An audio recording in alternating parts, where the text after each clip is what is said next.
Desde hace un rato con él, obviamente, que es concejal de la ciudad de San Miguel de Tucumán, otro de los protagonistas que tenemos en la radio y de la gente que también nos acompaña diariamente. Queremos preguntarle porque hay varios proyectos, ¿no? Entre ellos, venimos desde la Semana del Autismo para aquí, en el mes del autismo. Han pasado cosas durante el fin de semana, la actualidad, la política y por sobre todo las cosas de lo que ha dejado y se ha presentado en nuestra sociedad. Federico Romano Norri está visitándonos aquí en el piso de Mía y justamente estamos en este nuevo formato acompañándolo. Fede, ¿cómo te va? Dani Villalba, Gustavo Massa saludándote. ¿Cómo estás? Bienvenido, buenas tardes. Muchas gracias, Daniel, Gustavo. La verdad que un gusto estar acá. Hermosa la radio, el mayor de los éxitos para este año que arranca. Perdón por haber llegado tarde, venía de otro compromiso también. Hemos vivido un fin de semana trágico, lamentable, doloroso. Arranco con mis condolencias y un abrazo y una solidaridad a la distancia con la familia de Lisandro, como así también con el matrimonio joven que lamentablemente ha perdido la vida en Tafí Viejo.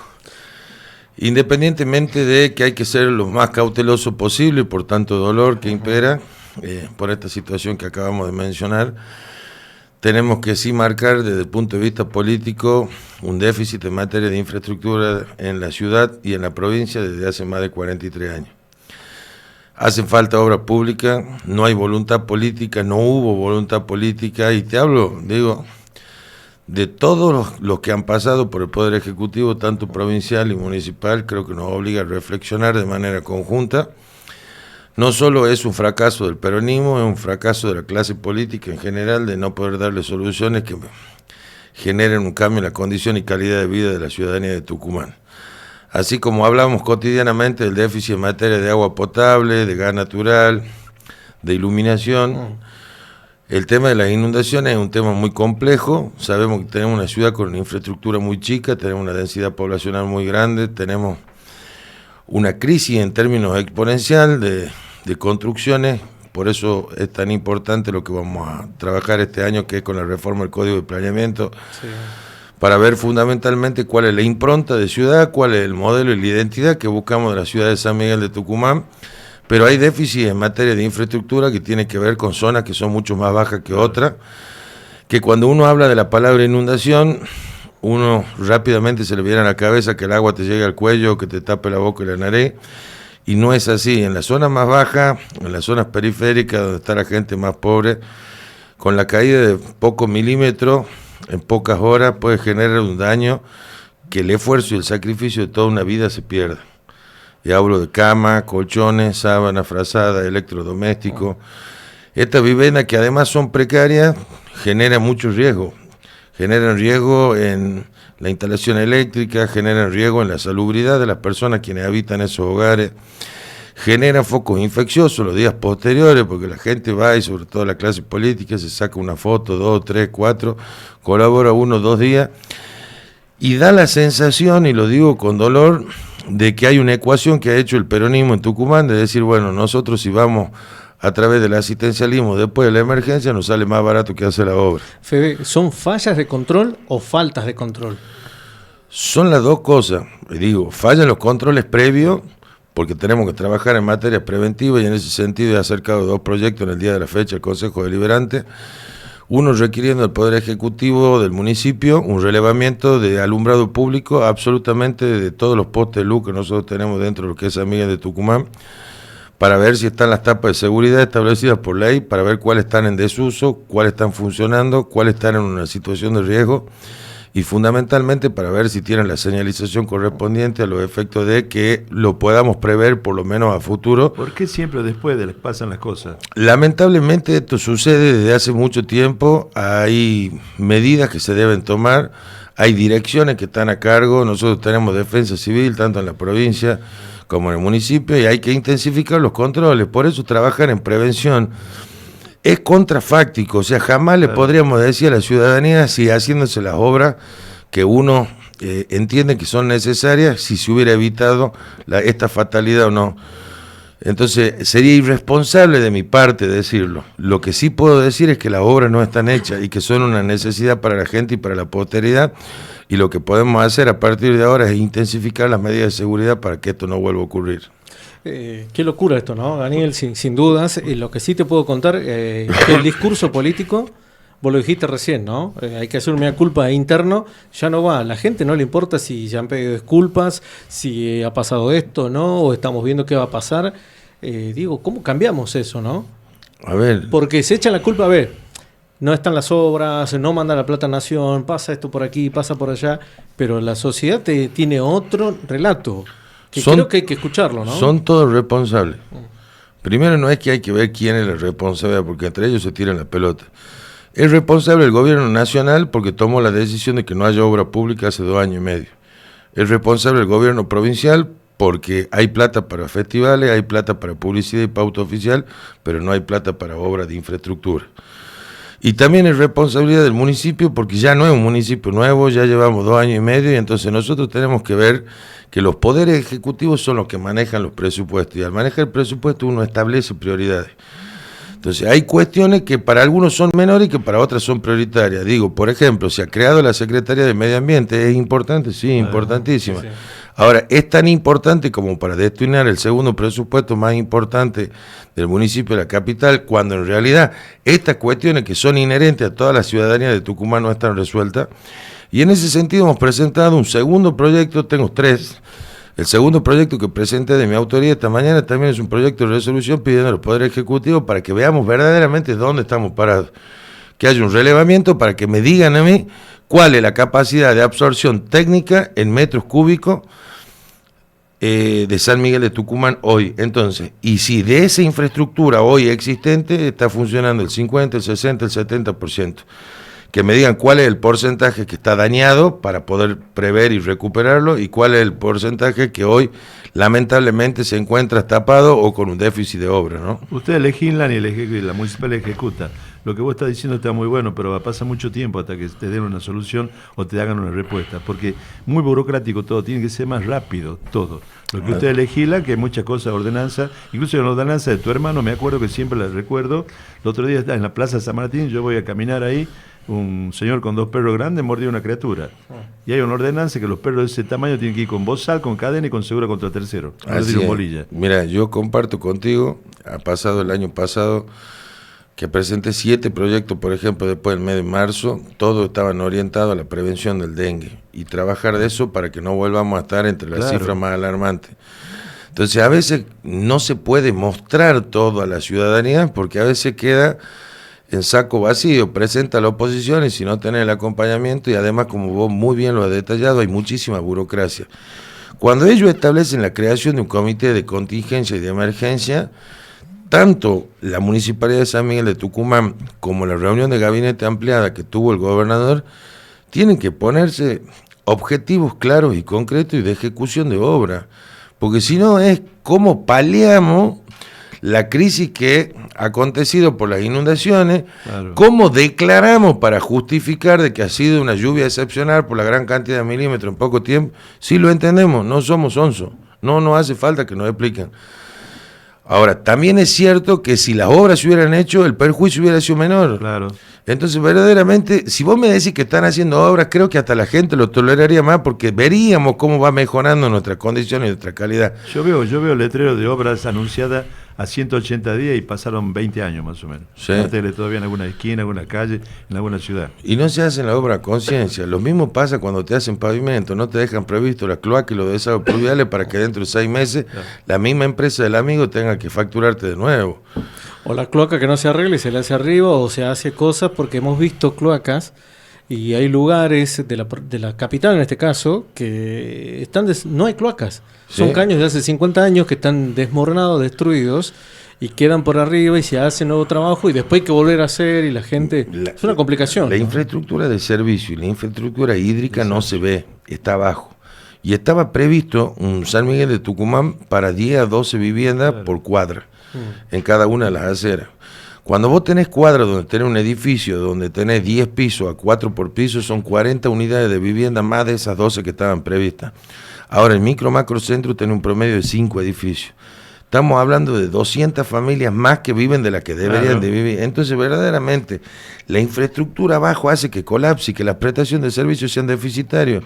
Entonces, en algún momento, Juan, Pedro, Diego, el intendente o el gobernador a cargo tiene que arrancar porque es algo que no los debemos todos los tucumanos para poder vivir mejor. Esto va con el condescendiente de lo que es el Código de Planeamiento Urbano Nuevo, que escuché a Juli que dice que hasta diciembre podría haber novedades. Sí, a ver, Juli decía que no había un tiempo, que lo importante era que sea consensuado entre todos. Después Roxana Chala dijo que hasta diciembre, entonces tomaron la posta. Yo no sé si apurarme que sea diciembre o no, lo que sí es cierto que si tiene que ser antes de marzo o abril, para que no llegue el año político y nosotros podamos concretar algo que me parece que es importante. Yo soy presidente de la Comisión de Obra Pública y es impresionante la cantidad de decepciones que llegan, y eso habla clara de que tenemos un código, por un lado que es obsoleto, por otro lado que ya es vetusto, pero que fundamentalmente también no obedece a las nuevas modalidades constructivas que tenemos hoy, a los sistemas de ventilación que tenemos hoy. Muchísima gente está afectada en su servicio porque no tiene el final de obra para que pueda funcionar adecuadamente. Muchas obras han ido funcionando de manera precaria y después han sido habilitadas de manera clandestina. Se prestó mucho para el cobro de dinero indebido también por distintos organismos. Trabajan con garrafas. Te doy un ejemplo y a ver, no me da vergüenza decirlo porque me parece que esto es a ojo de buen cubero, ¿no? Yo soy abogado, no soy arquitecto ni ingeniero, pero por ejemplo en la esquina de la calle Mendoza y Catamarca, en una misma esquina, me parece, eso es una cosa que vos decís en cualquier momento se puede caer. Digo, terrible. Si al corazón de Tucumán lo frenamos por peligro de derrumbe, como era el mercado de Abasto, o el mercado del norte en realidad en calle Maipú, ¿por qué nosotros no tomamos la decisión política contundente de decir que hay muchas construcciones que están en una situación de riesgo y hay que velar por la integridad física de las personas que habitan en ese lugar? Y hay que tomar las medidas que sean necesarias y hay que aplicar las sanciones que sean necesarias también. ¿Por qué? Porque esto es una analogía. Hoy hay corrupción en la Argentina porque hay impunidad, no hay temor a la represalia, no hay sanción legal.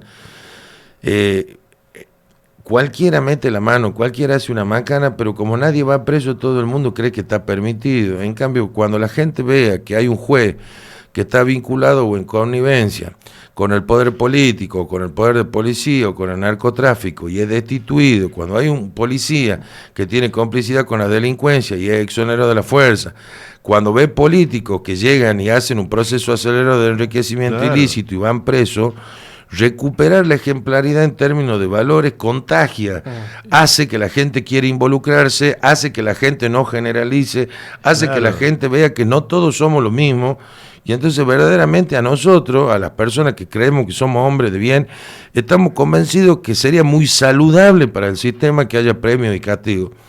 Pero hay una mentalidad fomentada desde los 90 con esa profundización de individualismo exacerbado que generó el neoliberalismo, que a partir de ahí es el sálvese que usted y cada uno como pueda. Nosotros teníamos una cuestión que hoy solamente la vemos en momentos de catástrofe, la solidaridad social del tucumano, la cual festejo y celebro. Pero no hace falta caridad, hace falta la presencia del Estado, hace falta la toma de decisiones. Pero el Estado no... Y el Estado no aparece. Y encima las funciones clave para el funcionamiento de la ciudad, por ahí no ponen gente idónea. ¿Vos me decís que Caponio tiene que estar en la SAT? No, por supuesto, pero mira, yo te marco otro punto. El chico que termina el colegio y que ha estudiado y que le ha ido bien, tiene que pasar de curso. Ahora, el chico que no termina los deberes, que se porta mal, que hace bullying, que es agresivo, que le pega a mujeres, tiene que quedar de curso. Porque ese pequeño granito nosotros vamos fomentando la recuperación de la ejemplaridad.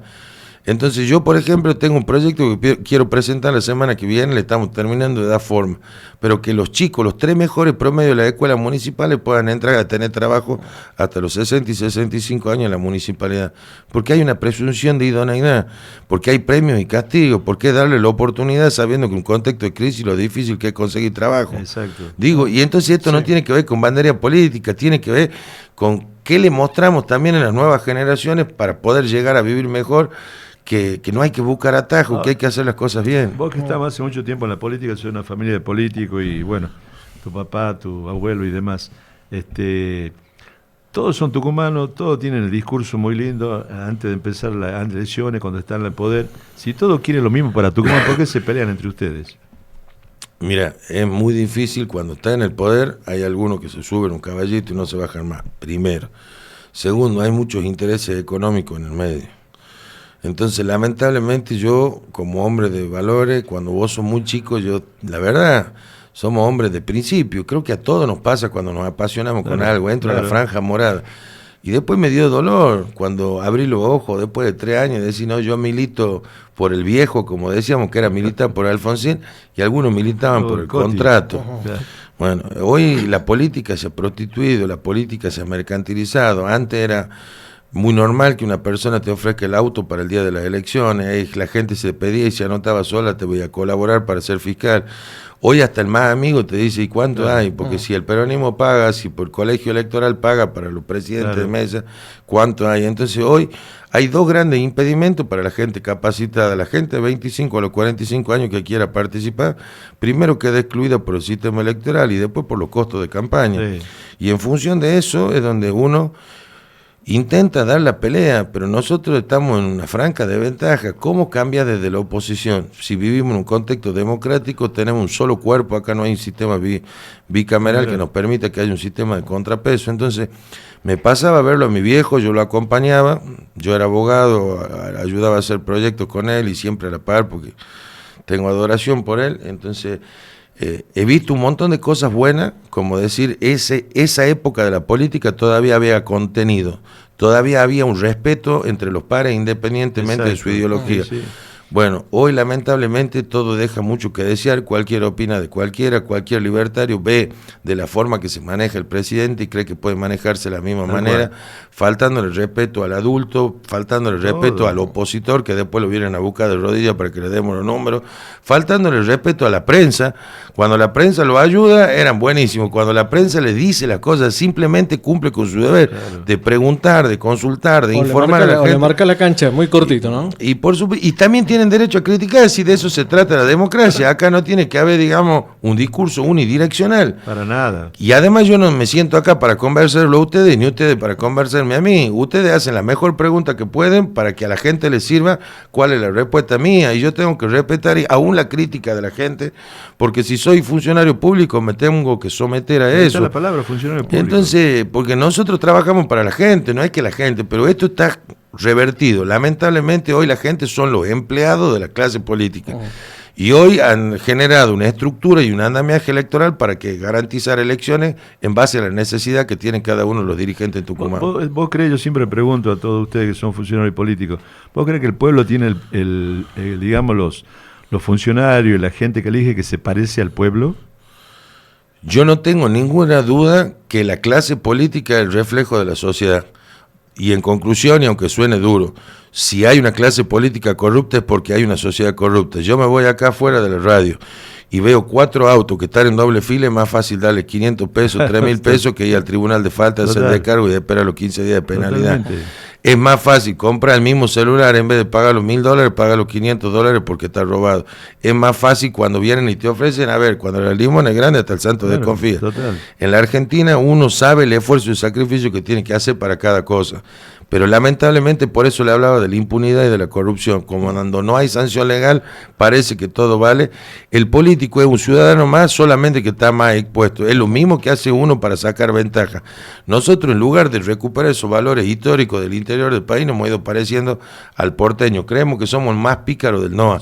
Es como trabajamos lo menos posible, como ganamos lo más posible, y si tengo que cagar al adversario, era algo hasta entendible, ¿no? Ahora lo cagan al amigo. Exacto. La traición, la deslealtad, está pero en serio. Pero digo, si nosotros juramos ante Dios cuando vamos a contraer matrimonio de que va a ser para toda la vida y a los 6 meses nos separamos. Claro.